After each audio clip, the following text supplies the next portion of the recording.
Bala buddhi vidya dehu mohi harahu kalesha bhika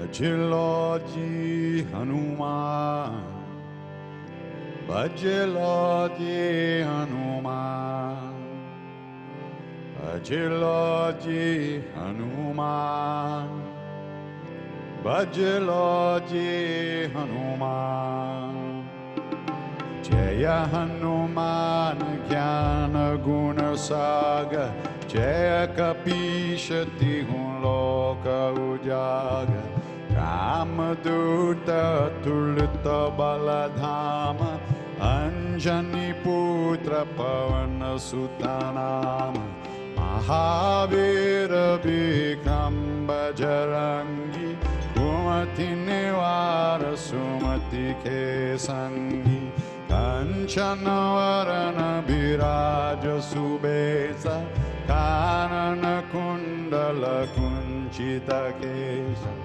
Ata Vajra Dvaja Biraje Kande Muja Jane Usaje Shankara Suran Kesari Nandan Teja Pratapa Mahajagamandan Vidyavan Kuniyati Chatu Rama Kaja Karibe Koatu Prabhu Charitra Sunibe Korasiya Rama Lakana Sita Manabasiya Sukshma Rupa Darisiya Hindikava Ikata Rupa Darilanka Jarava Ima Rupa Dari Asura Sanghare Ramachandra Ke Kaj Savare Laya Sajivana Lakana Jiaye Shira Govira Hara Shivara Laya Ragupati Kinhi Bahota Barai Tumama Priya Bharatai Samabhai Sasabadan Tumaro Jasagavan Asakahi Shripati Kandalagavan Sanekadika Brahmadi Murisa Narada Sharada Sahita Hisa Makubera Digapala Jahante Gabi Korida Kaesake Kahante Maupakara Sugriva Inkina Rama Milaya Raja Padadina Tumaro Mantra Bibhishana Mana Lankeshwara Bhaisa Bhajagadana Sahastra Jojana Parabanu Gilyota Madura Paladana Prabhu Mudrika Mili Mukamahi Jaladilangi Gaye Achara Janahi Durgama Kaja Jagata Kechete Sukamanu Graha Kumarete Amaduare Tumarakavare Votanagya Bino Pesare Sabasukalahi Tumari Sharana Tumara Chakakahu Kodarala Apana Teja Samaro Ape Dino Loka Hangatengambe Uta Pisachani Katana Hinave Mahavira Japanam Sunave Nasero Hare Sabapira Japatanirantara Hanumatavira Sankata.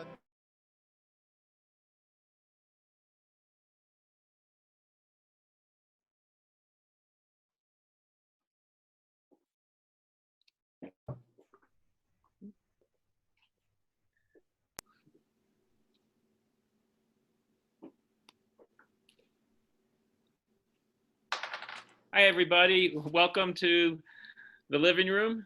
Happy, what day is today? This happens a lot. Well, happy Tuesday. We're very thrilled to have you here for a conversation between Raghu Marcus and Gay Dillingham about the late beloved Ram Dass. And it's been such an incredible experience connecting with all of you via Zoom at the living room over the past 5 weeks. We have some wonderful programs coming up. Tomorrow night we have The Earth is Our First Bed, which is a program celebrating rest. So join that if you could use some rest or some information on how to better rest, which I could use. On Friday night, a very, very special program following the film The Woman Who Loves Giraffes.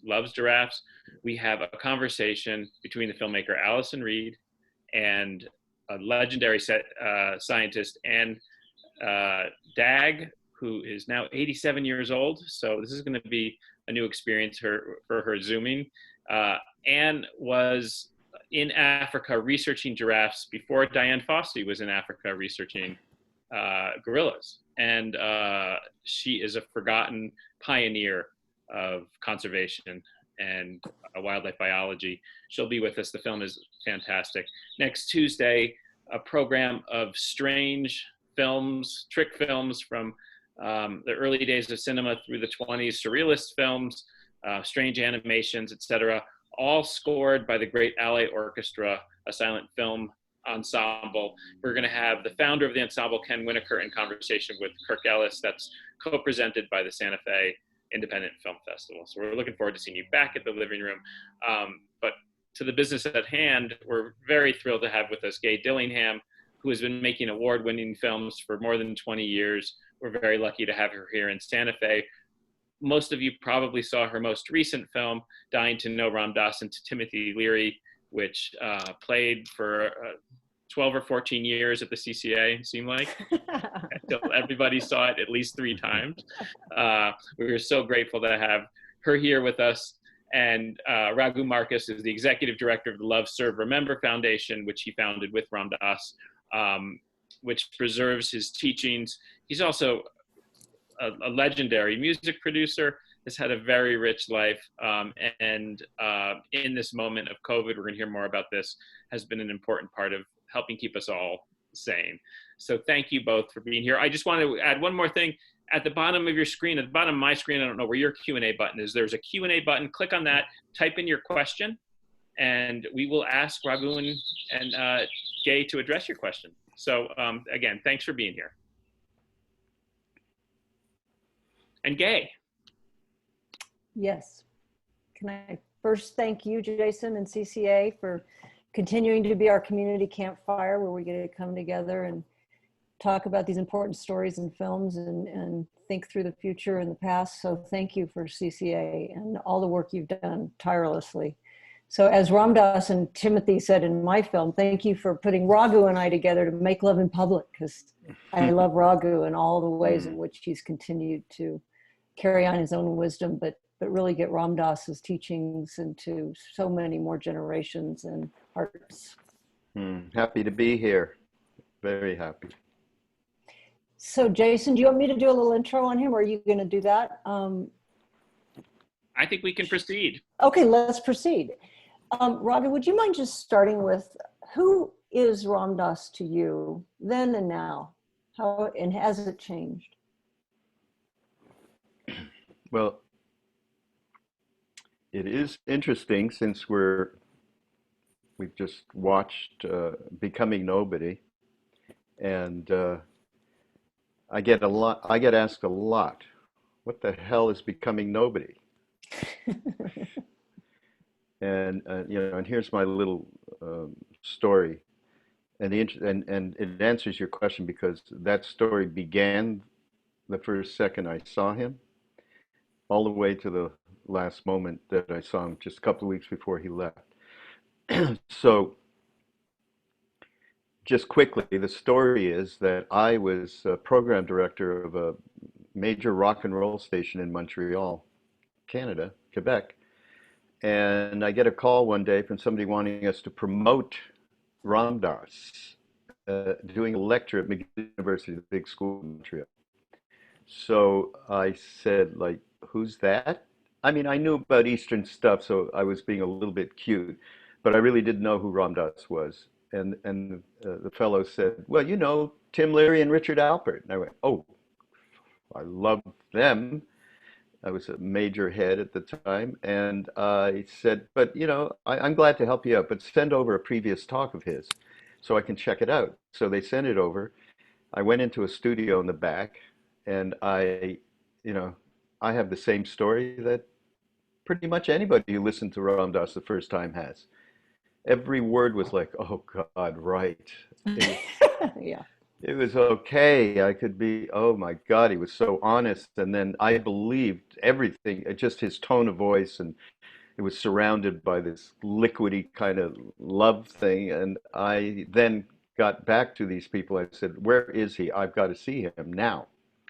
So they gave me his whereabouts. First of all, I put this talk on the air, and people, it was in the middle of the day, in the middle of the week, people, this switchboard lit up. People never heard anything like this before. And in fact, from that time, I used to then play a lot of his talks. I don't know, half of Montreal went to India from there. Anyhow, I went over to where he was staying, and he was alone. The other people he was staying with weren't there. He opened the door, and I just walked in. And anybody who, even if you haven't met Ram Dass in person, probably through a picture, you can see how present he was and how he could be. And so suddenly I was engaged and surrounded by somebody who had let go of their somebodyness. There was no Richard Alpert, there was no Ram Dass. I was being totally embraced in this loving, compassionate, kind vibration that engendered the kind of trust that maybe I had when I was a baby with my mother, but I had not experienced that uh, in my more recent memory for sure. He just contacted me, you know, with his eyes, and Gay knows this really well. You know, you just walk in the last 15 years when we would hang out with him, he would be so present. He embodied be here now. Hmm. But in that moment, there was, it was like I was the only person left on earth for him to embrace. It was a very unusual feeling.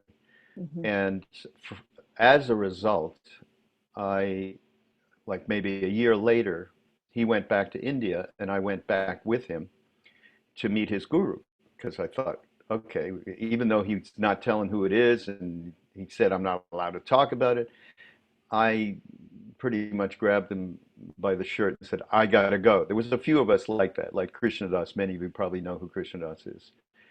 And and in fact, when I met Neem Karoli Baba, I had several quick thoughts in my head. One of them was, oh shit, that's what Ram Dass was all about. It was just, he was allowing that to flow through because he could put aside his somebodyness in the moment.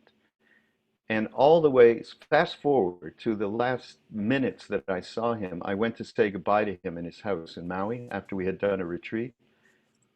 I mean, he just, he turned to me and opened up to me in exactly the same embrace as that first moment. And just, it was so extraordinary and so moving. There's no way to describe the warmth and the liquid unconditional love. There it really isn't. And, So and that that's only Ram became, Dass. yeah, and that only became more pronounced as he got older Oh and yeah, died. I mean, yeah, he was more here now and more present with yeah. love, like Well, Neem Baba taught, you know, said this is how you yeah, serve. yeah. Can you say a little bit about why you chose the background that is there so the folks listening can be brought in a So, bit to your history in India? Talk a bit about the background you chose that's behind you. oh yes, yes, yes. We talked about that before we went on.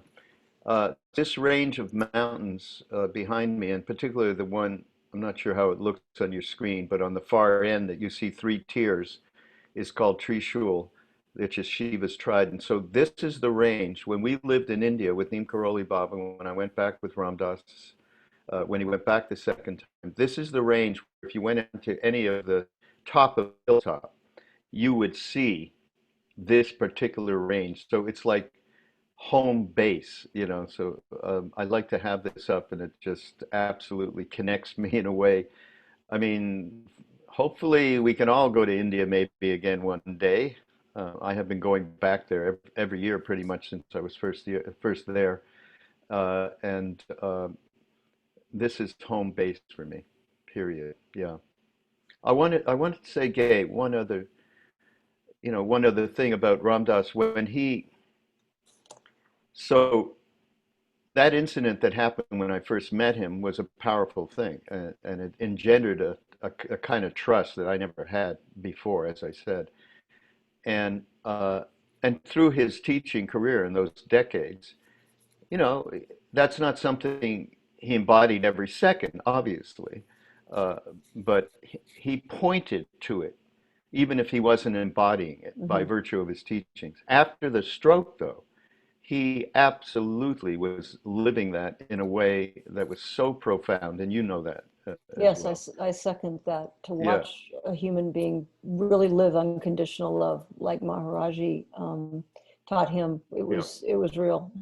yeah. It was real. So this movie, Becoming Nobody, it's really about the causes and conditions and the habitual patterns and our neurotic tendencies, which make us to be that attached to that mini me, I call it, and then the progression of that, of the realization of that, and then of stepping on the path and uh, allowing the loving witness to enter into your being and your perspective, and how that progresses to my favorite point in this movie, Gay, is at one, maybe, I don't know, two-thirds of the way through, a little bit more, Ram Dass says, and this is, I know the talk, actually the talk is from Joshua Tree in 1979. It was a retreat on death and dying with Stephen Levine. Mhm. And he says, when is what I want enough? Mm. When is what I need enough?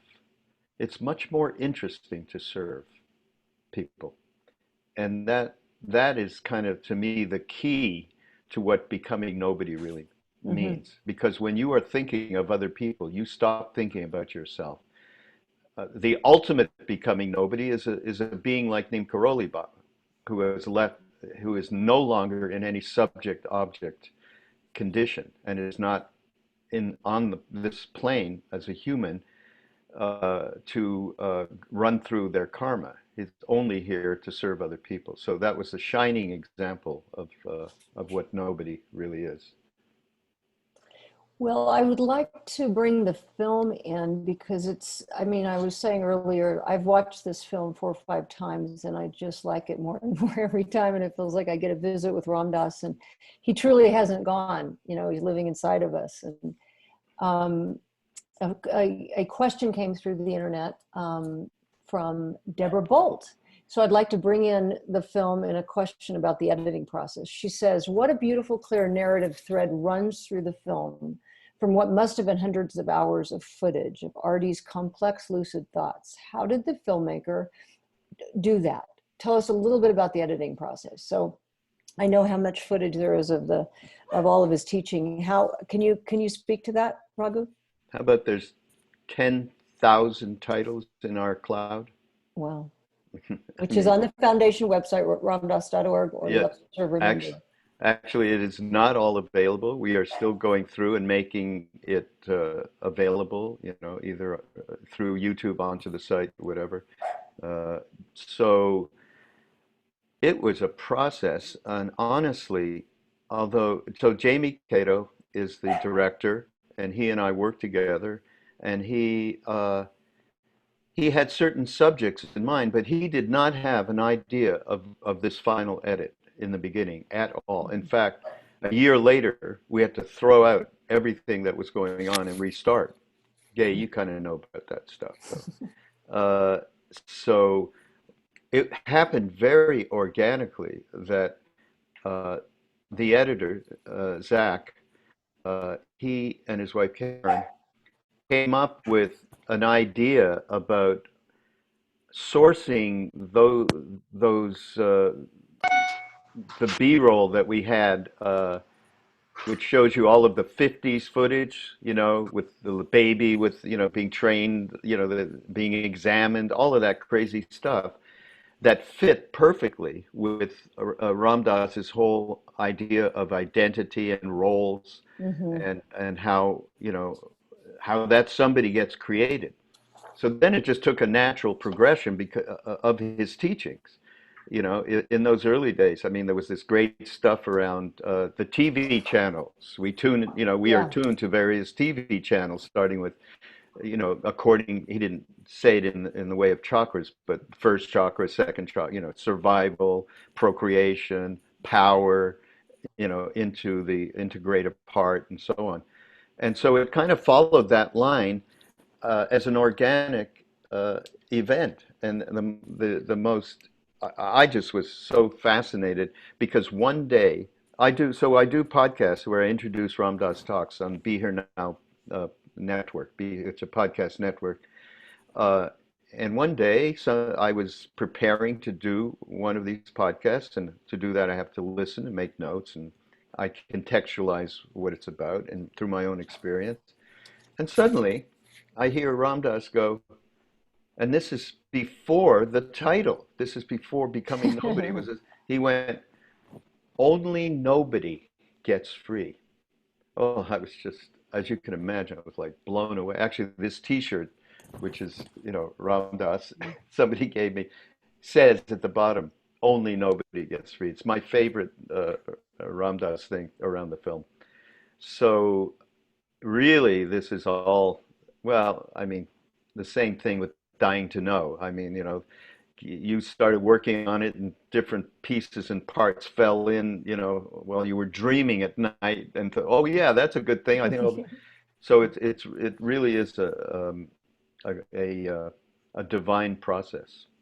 Yeah, and Ram Dass, because he had such a brilliant way of translating all that Eastern wisdom that was pouring in through him into a Western, language and landscape, that everything he taught was just, oh, like you said at the beginning, oh, that's true. I completely understand what he's saying. It wasn't.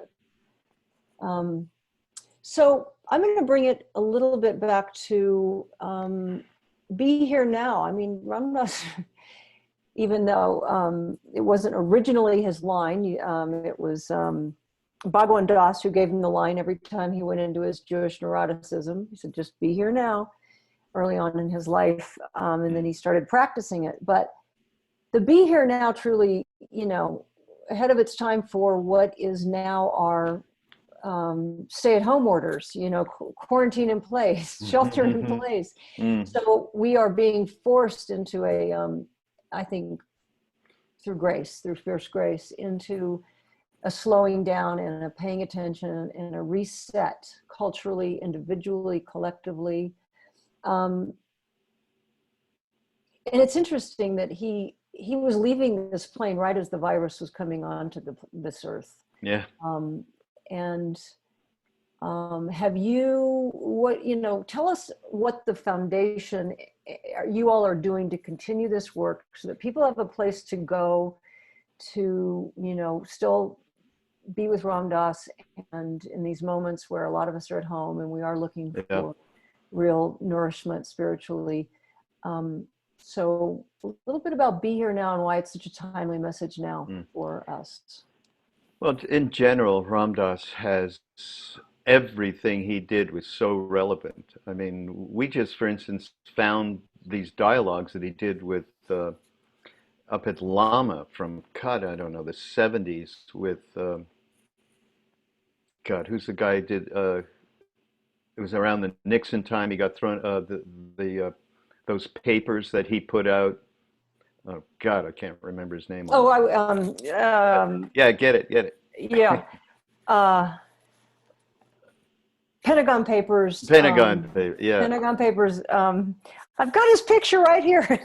Show it to me. Yeah. Somebody out there, help us. Daniel Ellsberg. Daniel frickin' Daniel, Ellsberg. thank you. Definitely having brain fart. Jason, Sorry about that. Jason.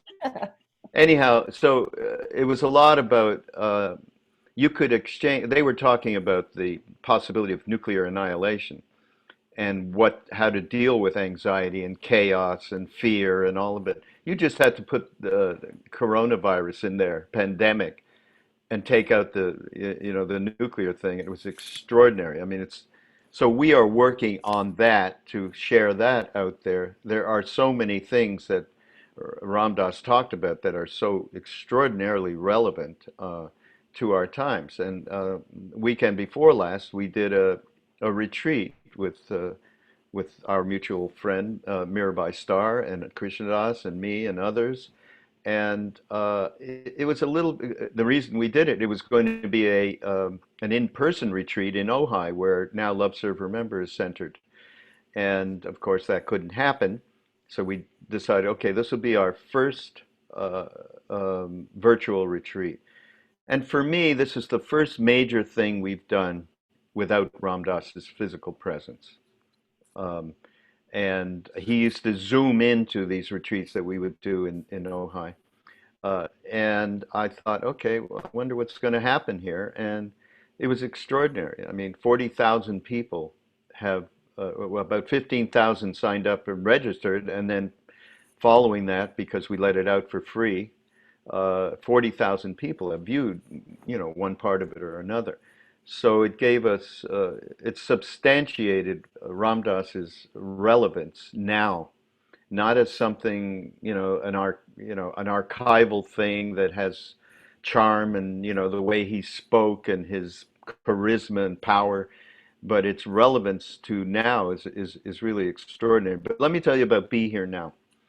Be Here Now. I mean, it's like be Here Now Cafe or the Be Here, it's just a colloquial term now. Some people know Be Here Now and don't know it's Ram Dass, don't have any idea about Ram Dass, right? Mm-hmm. Mm-hmm. And so last year I was living with him for a month in the summer, and it was just after a retreat, and there was still a bunch of business going on, and it was first thing in the morning. He hadn't come down for breakfast, and then I had all this stuff in my head, thinking, okay, we got to do this, and we got to do that, and I better go up there and talk to Ram Dass. I was in my producer mode, and I went up there, and he was in the bathroom shaving. So I walked in. He looked up at me with those huge blue eyes of his, and he carefully put the razor down, and he just, okay, here we are. And I completely, now, you got to remember, I have been with him, in and out with him for a long, long time. We produced together when we came back from India, Love Serve Remember record set, I mean, I've been working with him off and on for a long time. So it's not like I don't know about Be Here Now. And in that moment, I had to stop in my tracks and let go of all the bullshit that I had in my head that I thought we needed to do. Ram Dass, we need to do this. And it was one of those infinite moments, time and space. We didn't speak, just complete connectivity on a level way beyond interpersonal blah blah. And his ability to be in that space over these years, as Gay and I were just talking about, as we saw him over these years in Maui, and how that progressed to be such a reality and not an aphorism. Right, true. Yes. Presence, just absolute presence, and we can all be in that presence. And now we're getting a little teaching about slowing down and relaxing into that presence, and of course at the same time dealing with fear, anxiety, the chaos, the uncertainty, in a way that can be very productive. You know what the Chinese called this, Gay? They have a good word for when this kind of chaos ensues. Dangerous opportunity, Hmm. right? Mm-hmm. It is dangerous opportunity, but it is an Yeah, opportunity. because it can go any direction. It Because can there's go a in any real direction. inflection point. Yeah, Yeah. absolutely. Yeah. Well, I just reminded me of when I was trying to edit Mike. Obviously, mine went on for 17 years. Editing my film, I was and only because I 5 years. yeah, right. You did yours fast. No one gave me a dead. I mean, it wasn't a deadline. It was a journey I was on, and I was able to literally have dreams that were on.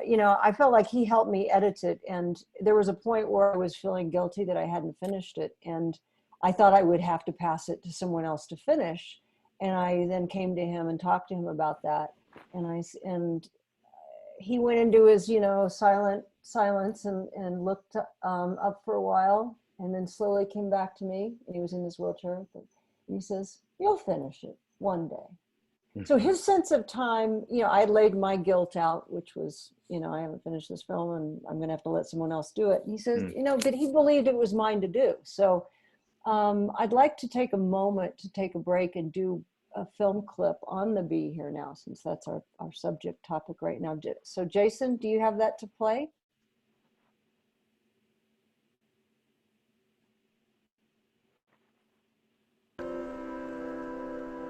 Before long, Richard was introduced to the Indian saint who would become his guru, Neem Karoli Baba, known to his followers as Maharaji. Maharaji gave Richard his spiritual name, Ram Das, which means servant of God. My guru is about a 70-year-old man. I don't know anything about him, really. I don't even know that he exists, to tell you the truth. But it seemed to me that there was a little old man in a blanket, and when I looked at him, the first time I looked at him, I thought I wasn't going to be hustled. And the second time I looked at him, all I wanted to do was touch his feet. I looked up, and he was looking at me with unconditional love. And I had never been looked at with unconditional love by anybody. I felt loved. I felt loved. And I felt something happening in my heart. Ram Dass studied yoga and meditation before returning to America, a changed man. Timothy trained me in the beginning of my escape, and Maharaji then took over, really. I see them as my two powerful teachers in escape. And he comes back and, he's maybe 80 pounds lighter and is putting on a lot of holy man airs that are particularly grating, having seen him in his previous manifestation. And I'm thinking, same guy, new shtick. Encouraged by Maharaji, Ram Dass explored his Indian awakenings in the book Be Here Now, which became a manual for spiritual seekers throughout the world. It was first published in 1971, hand-stamped and inked at the Lama Foundation in New Mexico. Originally a limited edition with hand-stitched pages, it is now in its 43rd printing. Be Here Now was seminal. It's still seminal. It's still opening up young people's minds. They get that book and it does what it did to us so long ago. It's amazing. Ram Dass was a bridge between East and West and was a major person to open this gateway to Eastern wisdom, to Western culture. You can tell me where the Be Here Now come from. That was you. Be Here Now? Yeah. You've heard of that, haven't you? Yeah. Well, you invented that. Yeah. But it was really actually Bhagwan Das, who every time my mind would go off into my Jewish neuroticism, he'd say, look, just come back here and be here now. So I took it as a title, but he used to say it to me.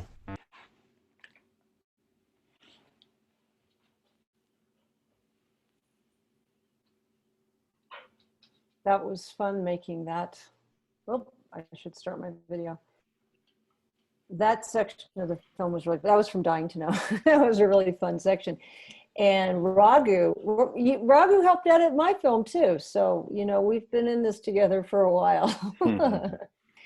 I also want to bring up the last moments of his life. Because I had actually never witnessed a human being really live unconditional love. And You know, Ram Dass said, I'm sure to you many times too, and myself, and that when he had his stroke, it wasn't the time. And how much happened since his stroke in terms of his wisdom, and how much more he had to learn himself and to teach us.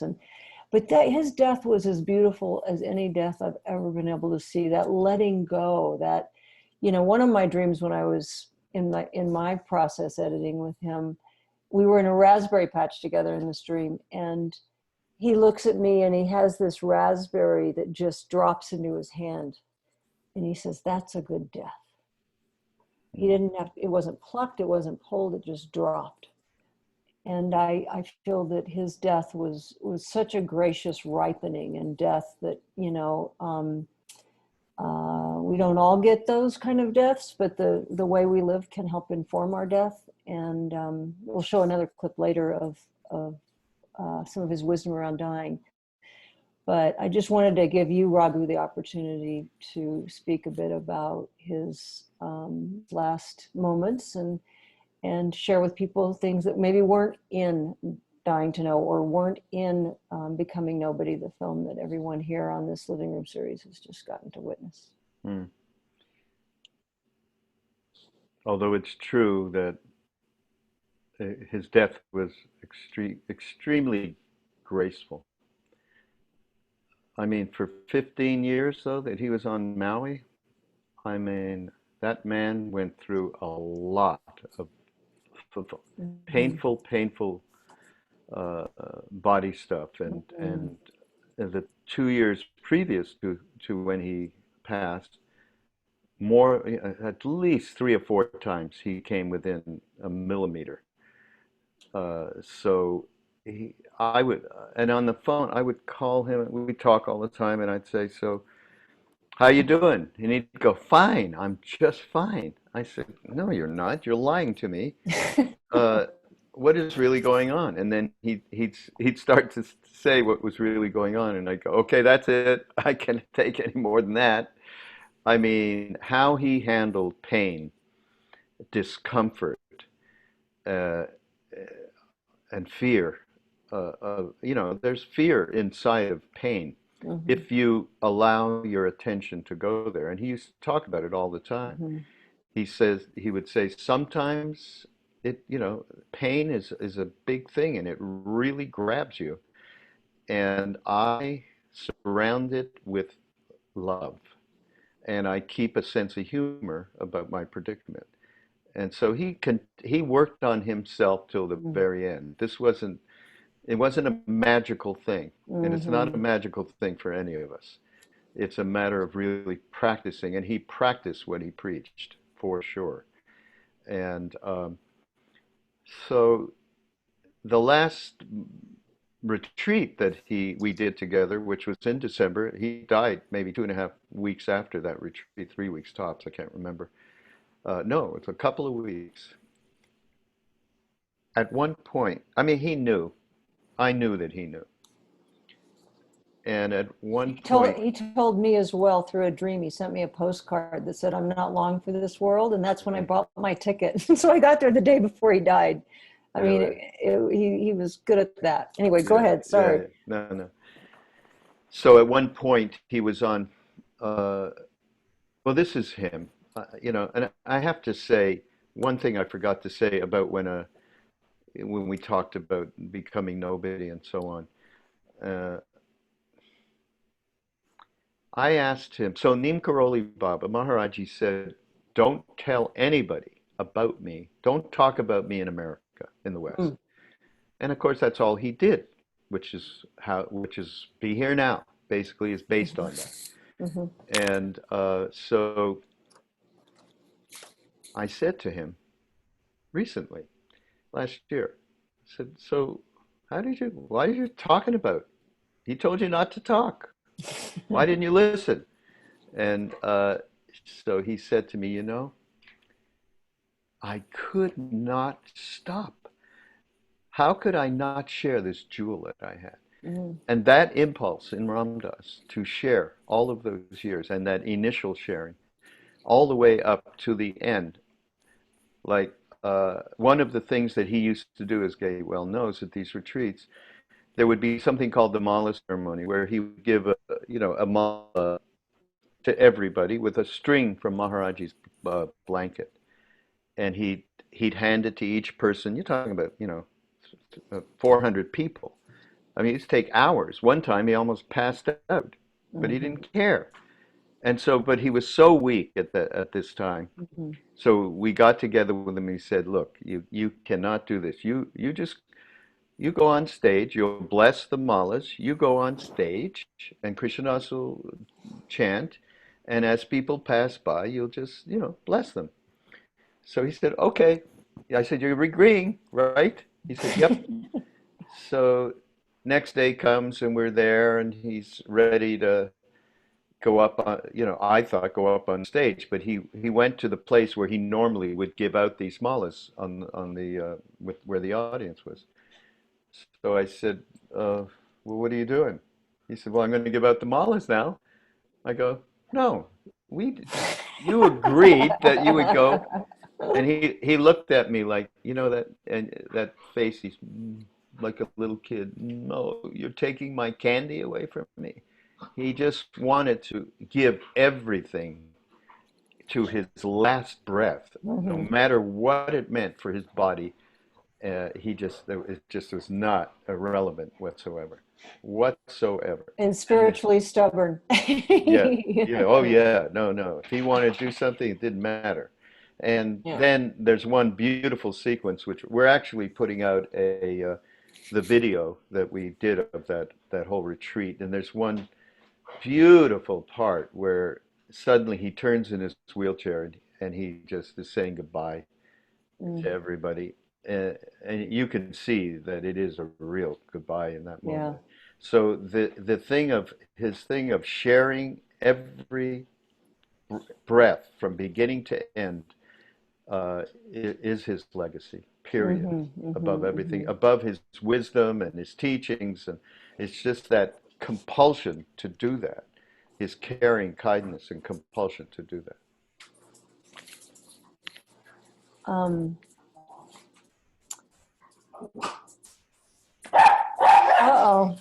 I just wanted to bring up that one of the other big pieces that he gave to at least me was translating this idea of what is a guru, because most of our culture, we've been taught to be allergic to that word and that idea. Yeah. And that you're giving your power away. And it took a long time. I'd known him a long time before I really started getting it and getting who Maharaji was and why he was his guru and how that is handed down. And it's such a beautiful thing. So it was that last retreat, getting to sit, because he was giving all the malas out and I was able to sit right behind Dasima and watch him connect with each person. And I got the translation deeper than I had ever gotten. And Maharaji's picture was behind him, and all of a sudden Maharaji was talking to me too. It was a direct transmission.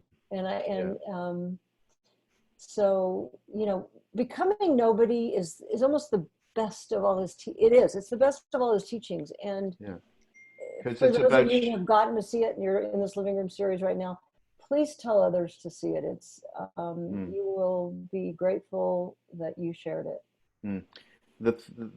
It's about sharing and service is such a key thing, that Ram Dass gave to everybody. And the thing around the Maharaji himself said the guru is not physical, and I know, like, it's not a was, because he has been contacting people since he left in 1973, which is why this is all happening. Ram Dass, of course, beautifully embodied the transmission in a physical way, and was something for people that was so exquisite, the way that he embodied it. But the guru, Lama Suryadas has the best phrase I ever heard around his experience with Maharaji. He calls it the big Maharaji. Okay, it's not about a physical person, although yes, we were fortunate to meet that embodied thing. It's like when Lama Surya Das met Maharaji the first time, we were in Allahabad and Maharaji was in his room and somebody escorted Lama Surya Das to the tucket, to the platform where, the bed where Maharaji used to sit with people. And he went there and the guy said, well, just meditate or something. He'll be out soon.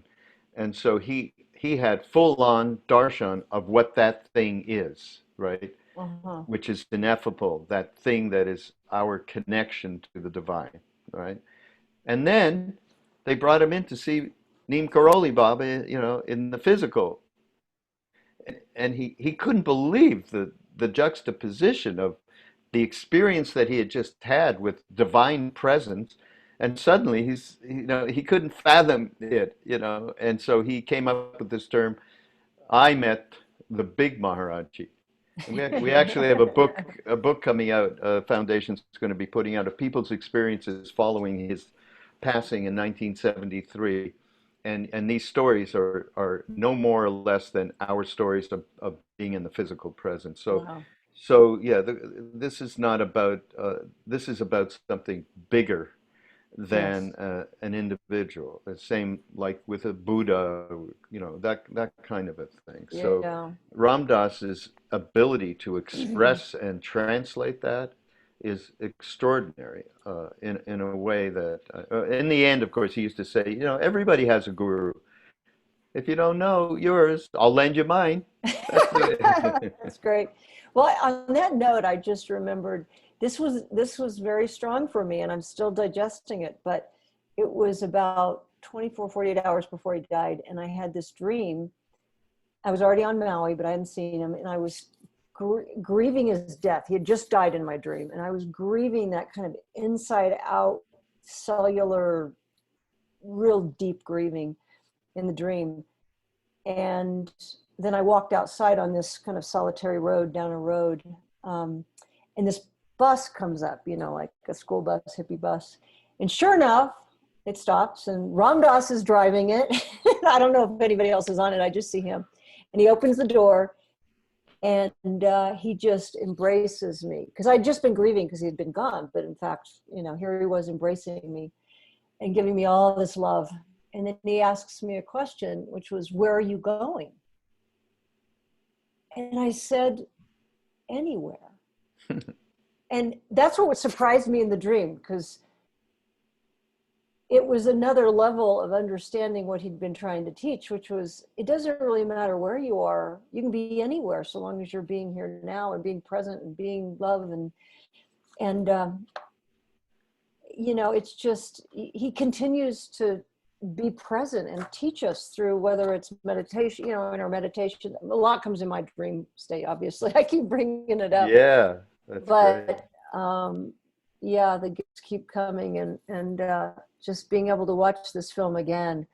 And he's sitting here on my computer right there with us. So anyway, so Jason, do we have any more clips to play, or do we have more questions that are coming in from the audience? We can do another lovely clip that is perfectly relevant to what you're talking about. Okay, is it the Dying to Know clip about death, when he basically he it is. Well, I don't need to say what it is because you'll see it, but it's his practicing for death, and how he really helped bring a lot of hospice and a lot of the awareness to the West back decades ago. So go ahead and play that. Thanks.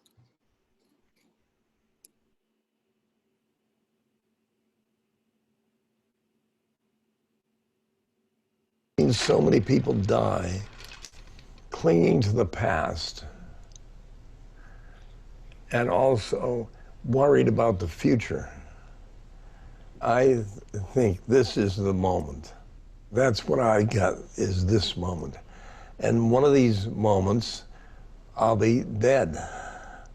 And that'll be the moment. In 1977, Ram Dass founded the Dying Project with Stephen and Andre Levine and Dale Borglum. He's been a kind of midwife to the dying since 1963, offering wisdom, compassion, and his knowledge of other planes of consciousness. Ram Dass was the pioneer. He's the person who really opened up that field for me personally. The amount of cost in keeping people alive, forget quality of life now, just physically alive, the intensive care unit strategy was finally prohibitive. It was getting prohibitive. It was just eating up all the resources. Then comes the hospice movement, which says, oh, well, what we've missed is that the psychological part of dying is also important. And hospice is much cheaper than intensive care unit. Well, all it requires is that we accept the fact that death exists. And that's a big shift, to accept death existing versus it's a failure and an enemy. What Ram Dass did was really inspire people to bring spirituality and existential questions into their awareness so that they could not only die well, but also live well. I do a lot of grief work with people. And what I often am finding myself saying to people who have lost their child or their spouse after many years or something, you will grieve and grieve and grieve, and it'll come up for air and think it's all over and I'll be strong, and then you'll go back under and you'll go through depressions, and let it all run its course. Don't push it. Your mind will recite all the ways you've lost the person, that you'll never have the smell of their body, you'll, you know, all these things. Milk it all, don't push it away. But there will come a time when your mind will quiet down a little bit. And in the quietness of that moment, the love that you've ever tasted with that person will be living and present. And then you'll realize that what the essence was that made you connect with this person has nothing to do with death. That love transcends death, basically. But you're going to have to find it out for yourself. But it's true.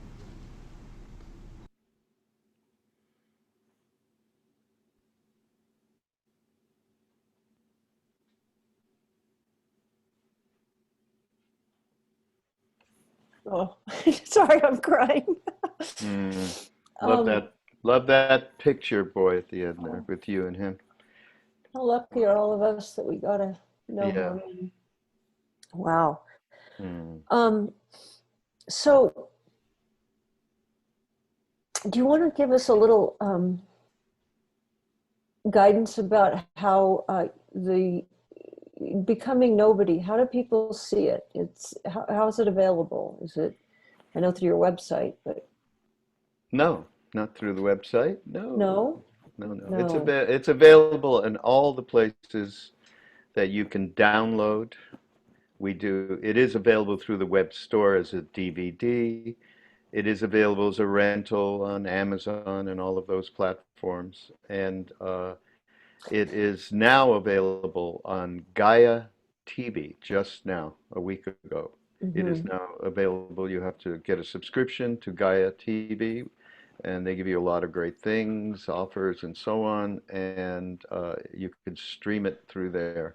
Okay, well, silly me, because obviously it's on CCA now, and I forgot to ask, how long will it be playing, Jason, on the CCA Living Room Series site? It's only for this event, so you'll have to find it in the other places. Yes. Okay. So yeah, and we're continuing. I haven't talked to you in a while, Kay, but we have 2 other movies that'll be in succession to Becoming Nobody, and they're all, both of them are following in this tradition. They're not about Ram Dass, they're about the mentors that we had in India when we first went there. And one of them, his name is KK Shah, and I believe you know KK, you met him. And he died 3 weeks after, less than 3 weeks after Ram Dass left. I was the person, they were like incredibly tight brothers. That he was Ram Dass's first translator when he met Neem Karoli Baba the first time. Maharaji sent him to KK's house to live with his family.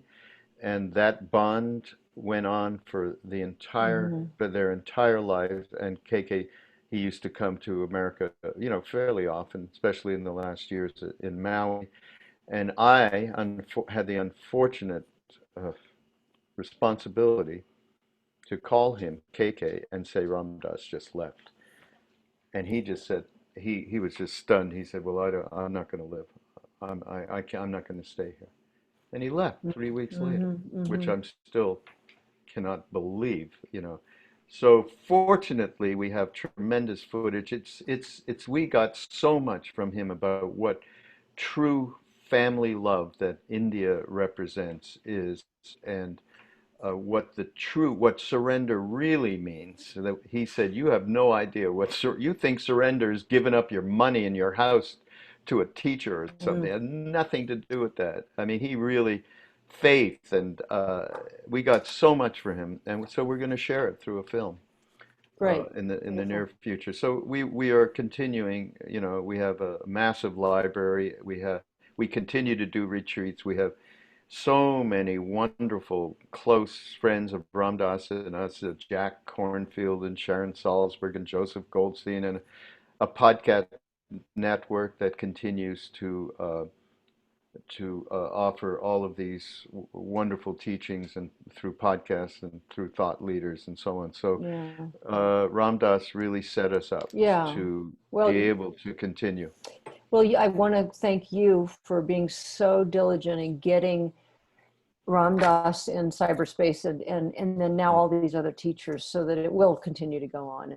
And Ram Dass may be gone from this particular spacesuit, but exactly. all the wisdom continues. And I just want to bring up one piece, or maybe on our exit here, but in the film Becoming Nobody, he says life is our curriculum, and appreciate it, including the suffering.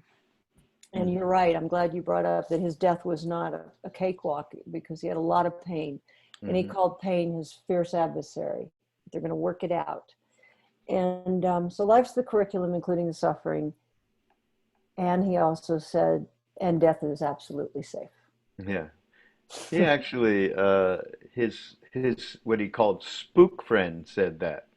Emmanuel. Remember in the film he says, now I know some of you people have a little bit of a bias here about people that don't have bodies. You don't seem to care about race or religion, but you have a thing about no bodies. Well, I'll take my teachings wherever they come from. Okay, right. Cool. That's good. And so Emmanuel said, death is like taking off a tight shoe, and it is completely safe. Now we have to work, take the curriculum, meaning we have to practice. It's just not saying these things expecting them to happen. We have to actually engage ourselves in a relationship with the divine presence, whatever, guru, whatever you want to call it, Buddha mind. It's all, as Maharaji, the first thing we sat down, he went like this, sub ek. There's only one God, period. So he said, I've done everything for you. I leave the mind to you. Thank you, is what we said. So meaning you got to engage with working on yourself to really be able to open in a way that fear is not taking you over. And in these times, how more important is that message? And what Ram Dass has been teaching all these years. It begins and ends, he said, with a sense of humor and love. Yeah. I'm going to bring in another question before we end. Kim Alpert, and I don't know if this is a relative. She says, or he says, so I just finished the Love Serve Remember record set, and I'm curious if there are more phone call recordings. They were so authentic and gorgeous. I'd love to hear more about making them. Yeah, there are, and this is part of the library that we're working on to get it in shape to be able to share. Yes. Okay, good. And then Jason says, has there been a moment for each of you where you felt Ram Dass's love with the most clarity? I shared my dream, so I think that's my answer. So, Raghu, how would you answer that?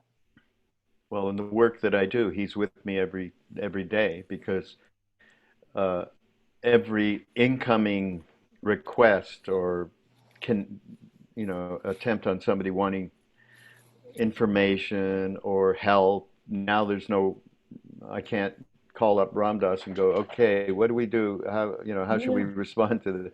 So I got to talk to him and say, and put it through his being. And so in that way, it's a day-to-day connection. It's like he's gone nowhere. I mean, there are moments when I'm like, oh, for Christ's sake, you actually left us to have to deal with this, really? Yeah.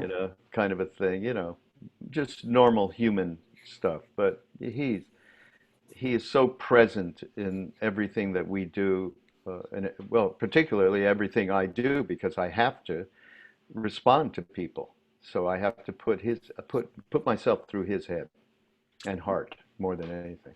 Yes, and love truly does not end, and because he had so much love that he will go on. So he and Tim, in their conversation, when I asked him the same thing about Tim being gone, and he said, well, I don't see Tim that often anyway, and he lives inside of me, and I can't imagine that changing a flicker. Yeah. So he's inside of all of us that he gave himself to, and that will not change a flicker. Great hanging out with you, Gay, and thank you you, too. Jason. Thank you for hosting us. ACCA Living Room Series. Yes, really. Campfire Series. Thank you. Well, thank you guys so much for being here. It's been such a deep experience learning about Ram Dass through your films and hearing you speak about him. And our condolences on his loss, even though he's still inside of us.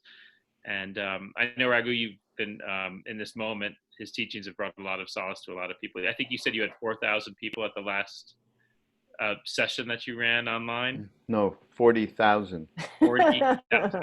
I missed. Not at one time. There was around 3,000 or 4,000 at any one moment in the actual live thing, but we left it up, and people knew that. So about 40,000 people have viewed different parts of it. Wow. Good. So we've just raised the bar for the Living Room series. We have some great Thank you, Gay. Thank you, Raghu, for all that you do, for being here tonight. We have some wonderful programs coming up. Check our website at ccasantafe.org. If you appreciate what we are doing here, please consider donating to our Save Your Seat campaign. Donate to something if you have the means to do so, your local arts organization, whatever matters to you, because everyone needs help like that. So please consider being generous at this moment. And check out our upcoming programs, great ones, every Tuesday and Friday, and additional programs scattered here and there. We're going to leave you with one more film, and it's something that we took from the Love, Serve, Remember website. I think you'll love this. This will be our goodbye. So after this is done, we'll sign off, and we'll see you the next time at the CCA Living Room. Thanks for being here.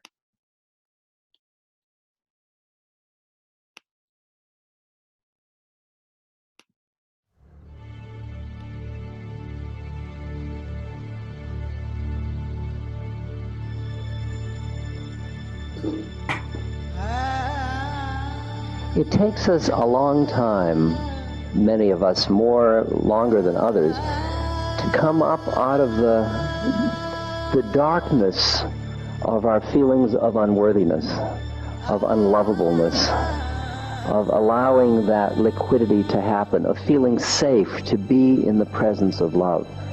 When I first experienced my guru loving me, my mind kept flickering with the thoughts of, if he only knew. And then I realized that he did know. And he was still loving me. And it took me through the and whatever you are, however you are at this moment, when you can accept that you are lovable, then the fear starts to dissolve. It's allowing your own beauty. It's allowing the beauty of your soul, which is behind your personality. It's behind all that stuff. just another radiant bit of light, another soul. And I think at this moment, it's nothing violent to do. You just observe the kind of sadness, the feeling of loneliness, the feeling of separateness, the feeling of pain. You just watch it and allow it. And don't get too fierce about it, or don't feel too deprived about it, and don't milk the self-pity of it. You know, just notice that it's just a passing show. It's just another place your mind is grabbing. It's all mind. You realize that. The only thing you're stuck in is not even history. It's just mind. It's a model you have of who you think you are and who you think everybody else is. That's all it is. That's exactly what's causing your suffering at this moment, is your own thought forms. And you're clinging to them and saying, this is real. It's like somebody who sees a rope and they think it's a snake and they get frightened, and then somebody says it's just a rope, and then suddenly they're not frightened anymore. And it's as simple as that. It really is the mind. And that's finally why you're driven to work on your mind, to quiet your mind, because you see the way your personality is really just a series of thoughts that you keep investing. Like the first moment you felt the sadness or the loneliness or the emptiness or the pain, that started a whole track of, oh, this is like I've always felt in the past, and you started to build the whole storyline all over again. And at that moment, it's just, sadness. Oh, yes. Comes and goes. Because I would say that most people in this room, if you scratch the surface, you will find some residual unworthiness from just having grown up on Earth. I mean, it's interesting because you don't understand that the personality itself is rooted in fear and vulnerability. That's where the root is of it. Because you go from being, can you imagine being the baby that is everything in the universe to starting to be this little vulnerable tiny thing. And the first time you realize there are big forces and you're not them, how incredibly inadequate one must feel if you could give words to it. And every one of us has been through that moment.